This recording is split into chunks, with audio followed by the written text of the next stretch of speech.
মূলত হচ্ছে আমাদের দাবিটা হচ্ছে আমরা যে জুলাই যোদ্ধা, অবশ্যই আমাদের জুলাইয়ের সাংবিধানিক স্বীকৃতি দরকার এবং জুলাই ঘোষণাপত্র দরকার।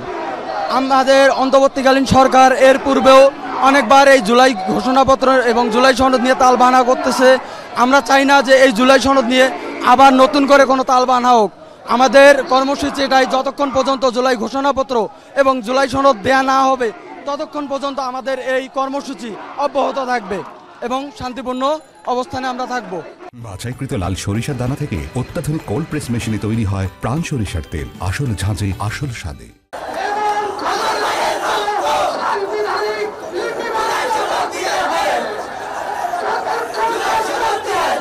যে জুলাই সনদের কথা বলা হয়েছে, সেখানে যে বর্তমানে খসড়াটা তৈরি হয়েছে সেখানে কিছু অসম্পূর্ণতা আছে। যেমন আছে ধরেন যে পটভূমির কথা বলে, যে পটভূমিতে যে সমস্ত জিনিসগুলো লেখা আছে সেইখানে যে স্বৈরাচার শাসক ছিল শেখ হাসিনা তার নাম উল্লেখ নেই, এবং আমাদের যে জুলাই সনদ ঘোষণাপত্র দিবে সেটা সংবিধানে উল্লেখ করবে না।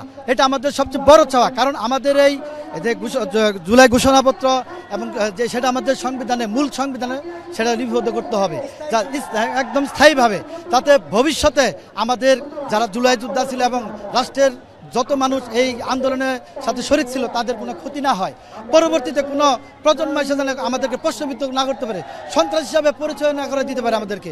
আমরা স্বয়ংসম্পূর্ণ একটা জুলাই সনদ ঘোষণাপত্র এবং সেটা সংবিধানে পরিপূর্ণভাবে উল্লেখ থাকতে হবে।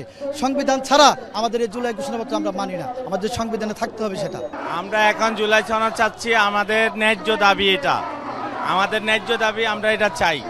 জুলাই সনদ নিয়ে কেন তালবাহানা চলতেছে, এটা আমরা এগুলা কে কারা করতেছে এটা আমরা বলতে চাই, দেশের মানুষ দেখতে চায়। আমরা কোনো রাজনীতির সঙ্গে আমরা জড়িত নাই, আমরা জুলাই যোদ্ধা, আমরা আহত যোদ্ধা, আমরা এই দেশকে মুক্ত করছি পেশিবাজি থেকে। এখন আমরা ন্যায্য দাবি চাই, আমাদের এই দেশের মানুষ যেন সুশৃঙ্খলভাবে থাকতে পারে, জুলাই যোদ্ধাদের যেন ন্যায্য একটা সম্মান পায়, সুশৃঙ্খলার মধ্যে সবাই যেন পায়, এটাই আমাদের দাবি।